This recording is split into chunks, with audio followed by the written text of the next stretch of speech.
Yeah. Yeah, it's that time of the week again. Let's get into it. All right. Hi, I'm Taylor. Welcome back to my channel, or welcome, or whatever. Welcome to this video. It's the weekly comic book review show. It's today's September 22nd, 2021. Yeah, that's about right. This is a pile of crapper this week, and I'm going to get into it. I start with the worst, I go to the best. I'm going to warn you right off the bat. There's nothing fantastic this week. It was a mediocre week for comics. There's nothing truly awful, but there was nothing that really stood out to me. So there you go. You can just end the video now, and I'll weep softly. But if you are going to keep watching, please like and subscribe and hit the notification bell because it helps. I'm trying to get to 1,000. And once I get to 1,000, I'll stop begging for all this stuff because then I'll be rich. I can run ads and you'll have to watch annoying ads and, things for like manscaping or, I don't know, other stuff. But, yeah, it would really help out. I'm like 260 away. I keep losing subscribers. Probably because I'm a cranky bastard and I give Cranky Bastard the reviews. I just changed my name to the Cranky Bastard comic channel. But I don't think I could use the word bastard. Then it probably wouldn't get monetized. So, I don't know.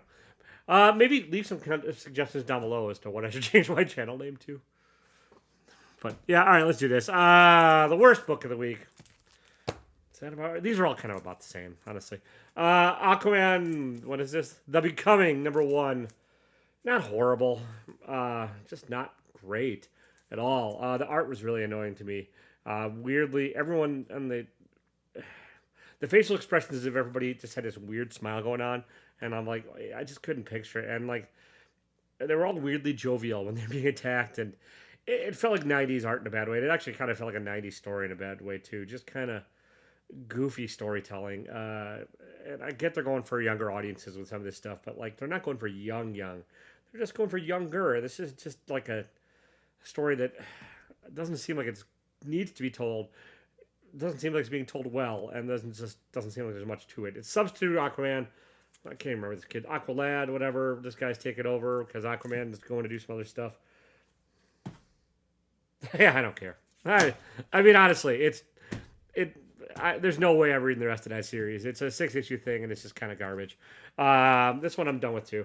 I really wanted to keep going with Radiant Black. It had such potential, and then it's just kind of gotten to like a convoluted mess.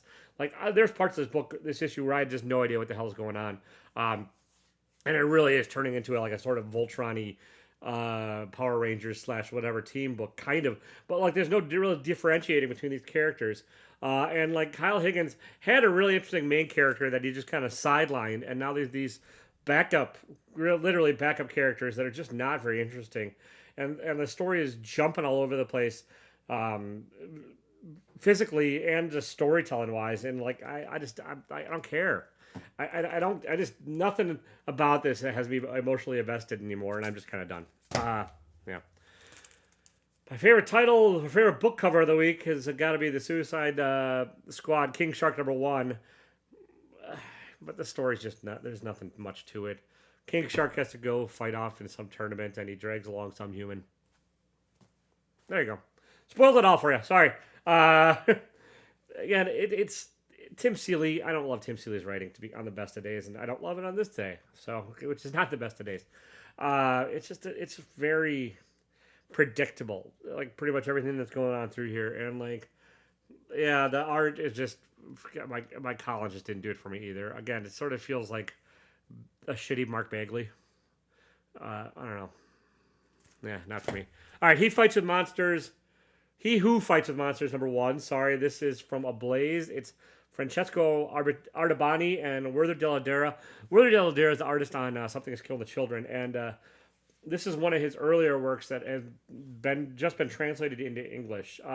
Set during World War II. It's a setup issue. It's the first issue. It has a couple translation. It feels like a translated book. Not horrible way, but it just kind of like feels a little bit clunky. Like they're trying to fit dialogue and stuff into word balloons that already existed in the space, and it's just kind of not always there. On the other side, again, nothing much really happens in this. It's a setup issue for something. But I don't care enough to like keep going with this one either. It's just not doing it for me. I do like Deladera's art, and the coloring and everything is grim and gritty, and like some of the tropes he gets into, or some of the stylistic things he gets into that I have issues with in Something or Killing the Children, is not present here. Like he doesn't have the weird stretchy panels and stuff that like bug the hell out of me in Something That's Killing the Children, which leads me to believe that's a Tynan thing more than a Deladera thing. And so like I enjoyed Deladera's art in this, but the writing just wasn't there just wasn't enough to that issue for me to keep going with it. And then what there was, I think it's going to be pretty predictable. Batman, Fear State, I don't care what it is, 113. Man, I can't wait for Tynan to be off this book. Tynan. It's a boring event. It like, sure, the Scarecrow looks real cool, not in this, and it's a Scarecrow event with no Scarecrow. It's Ghost Keeper, Maker, Peacemaker, Keeper. I don't know what. Whatever. Like the Ghost Cape, this guy, trying to figure out what's going on. They go inside Batman's head and they poke around a bit, and like sort of something's revealed, but I don't even know. I'm just bored. I am so damn bored with the Batman that I just like. I love Jimenez's art, but he just seems bored on this book too. Like this is just. And then there's a backup story with Clown Killer, Clown Maker, Clown. I hate Tynan's names of characters. I just can't stand them. And, let's be done. Go to your other books. I like your other books. Just get off of this title. The backup story made no damn sense. Speaking of Tynan and me not giving a rat's ass anymore, Miracle Molly, the origin. Oh, hang on. Batman Secret Files, Miracle Molly. The art on this seems like it was done by somebody from the 90s. Danny did the art. One name. I don't know the gender they go by or whatever, but it strikes me as a Marvel UK title, honestly, from like the 90s. It's kind of the art style. The coloring by Low Ridge kind of adds to that. And then the story, it's a Tynan origin story. It's just that, again, you take what could be a really interesting origin story, you just make it really boring. You just make it really dull. And it's like, oh, somebody's not happy with their life, so they do this. That's the Tynan formula for origins. Like, oh, they're bored, they're dissatisfied, they turn into this. All right, Black Hammer Visions, number 8. The Scott Snyder and David Rubin. It's my least favorite issue of Black Hammer Visions too. I normally like Scott Snyder's writing well enough. David Rubin's art is not bad on this. The lettering he did on his own, it bugs the hell out of me. It's way too spaced out and way too big and just kind of awkward, and like you have to slow down to read the lettering. This is sort of the tribute to, I'd say, the Western version of Ghost Rider from Marvel, if I had to compare the hero to anything. And like, it's kind of a predictable sort of tale. Again, too, it's just nothing. It's a one-shot.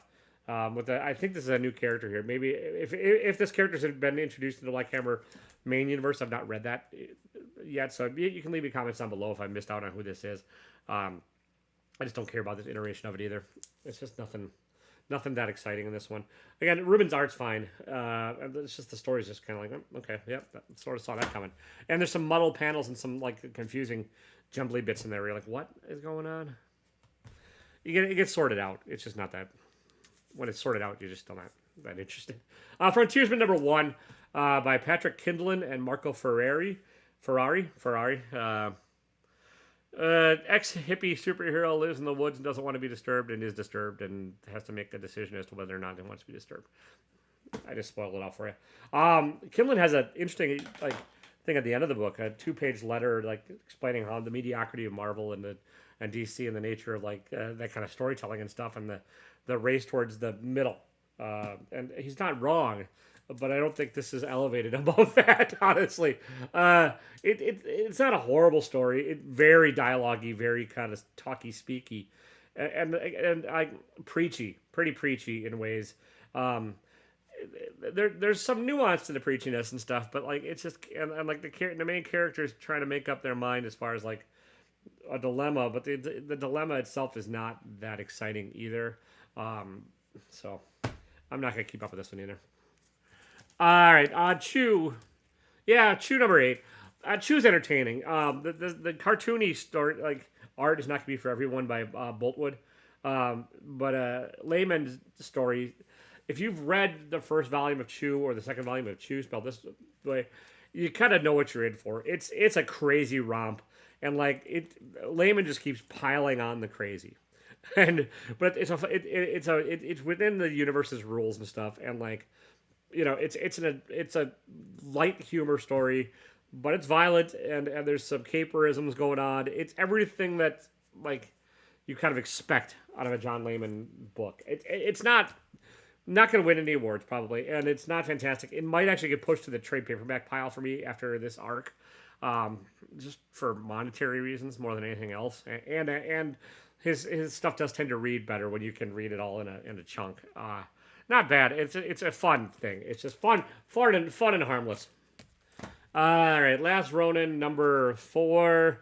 I thought there was only 4 to this. I guess there's 5. It's $9. It's the story of how some of the turtles and Master Splinter kicked the bucket, and it's decent. I'm gonna have to go back and reread the other ones, and I'll probably reread them all when I get the last issue. It's just there's been so damn much time in between. This is the one that they should have just made sure everything was done. All the issues were done and then released them on a schedule. And I don't think that happened. I think they were dissatisfied from the art and redid it. There's a lot of artists working on this, and it sort of feels like disjointed and jumbled in that regards. They try and pair up the art with the story and stuff, which sometimes helps and stuff, but it's just kind of, I don't know. Yeah, I mean, I think I'm just exhausted. And like, if you don't know all the characters in the Teenage Mutant Ninja Turtles like lore, you might be a little bit lost. There's parts of these characters I just didn't know. Because I've not read all the main Teenage Mutant Ninja Turtle stuff, and so like I mean I know the main ones from the cartoons and the movie, but like I just didn't know some of these others. You don't necessarily need to. You sort of get what's going on. It's decent. It's just not fantastic, but decent. Are we gonna do this? Yeah, we're gonna do this. All right, Doctor Strange, the death of Doctor Strange, number 1. Jed MacKay. Jed MacKay knows how to write for Marvel. And I don't mean that as an insult. He just knows how to write a superhero tale that like has the cliffhanger at the end, has interesting enough story in the middle, and plays by Marvel's rules and sort of sets things up. You know they're not really going to kill Doctor Strange because there's a movie coming at the end of the damn year or beginning of next year. So they might shift the status quo a bit and stuff, but they're not going to off the character forever. So this is kind of going to be a pointless miniseries. Or it's going to like maybe change the character in some way and stuff, but like, they're not really going to kill. Plus it's Marvel and it's a magical character and they're not really going to kill him. It's entertaining, and I actually enjoyed the twist at the end.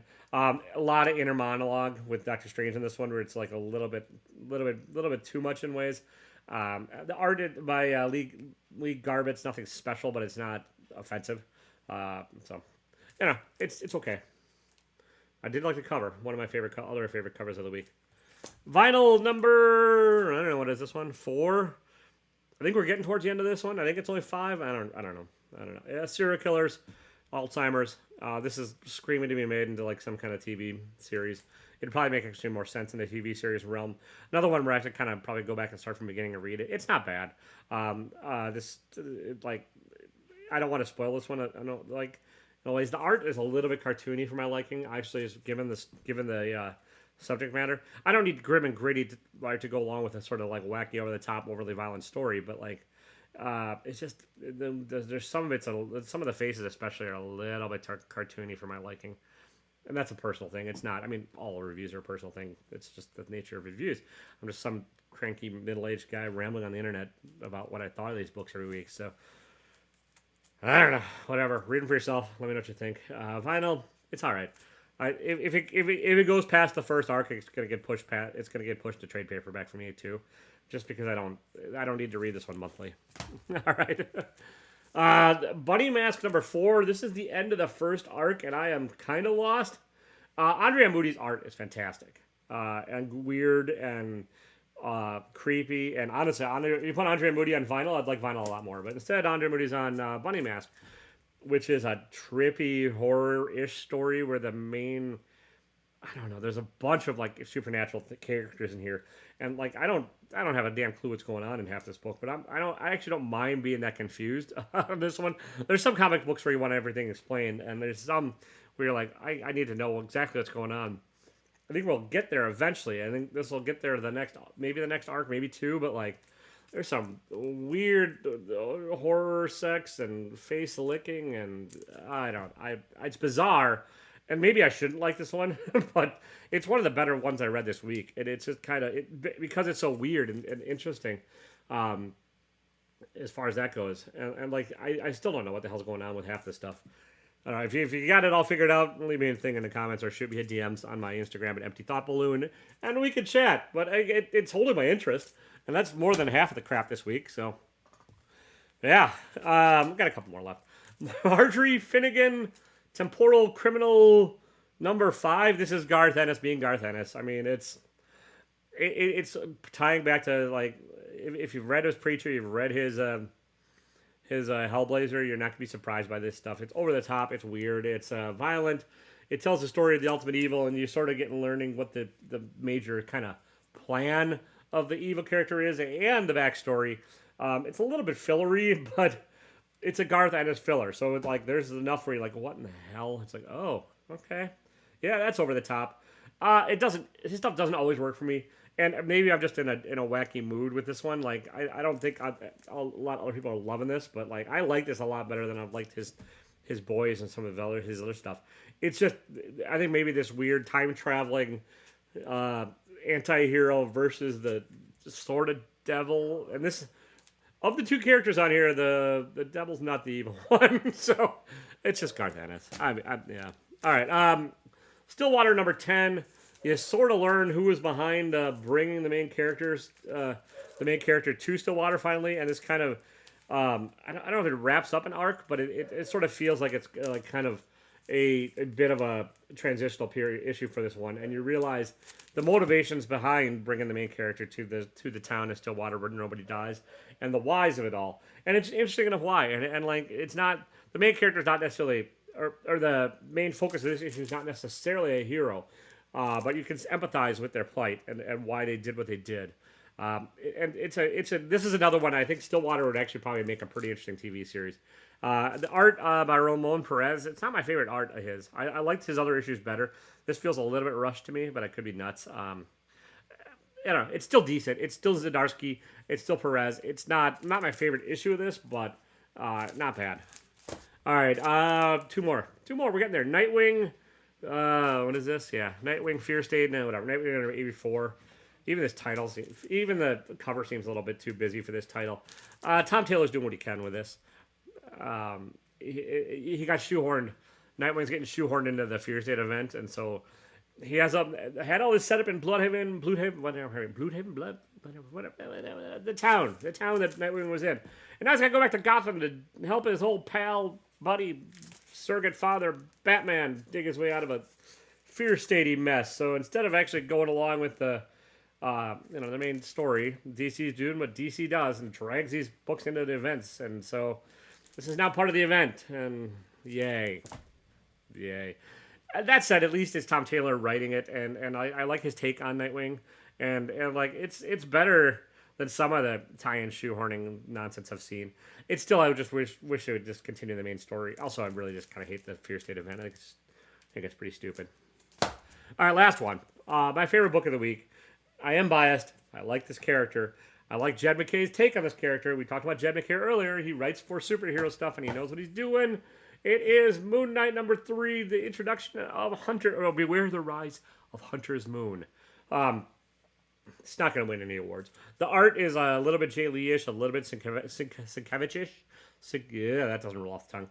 It's Cappuccio. It's not as good as either Jay Lee or Cappuccio, although the cover is a McNiven after a Jay Lee drawing. You sort of learn who's been causing the shenanigans for Moon Knight up thus far. And like I like Jed's take on this newish incarnation of Moonlight, and I actually like this sort of villain that's introduced here, and the reasoning behind the villain. It's a big brawl. This whole thing's like kind of one big fight scene, so it's not fantastic. But compared to everything else I read this week, it was the most entertaining to me, and so that's why it's my book of the week. You might disagree, you might not be reading it, or you might have other picks. Let me know. I will happily discuss it with you because I could be talked into and out of anything this week. I don't think there's anything that fantastic in this pile. I think comics on the whole have just gotten kind of crappy lately. And, there's some where I'm like, oh my god, that's fantastic, but like it's getting fewer and further between. I think all these companies are in a race to put out content. I think it's sort of like Netflix and Hulu and like all that, where everyone's just in a race to like get as much crap on the shelves as possible. And I think the product is suffering. And so I think we're in the suffering stage now, folks. I do think there's some standouts. I don't think anything this week was a standout. So that's what you get out of me. I don't know. Even with your, hang on. I need to come up with a clever, pithy ending to this one. All right. Even if you're incredibly bored with life, don't be a dick. I mean, you can be bored. Just sit and be bored. Don't be a dick.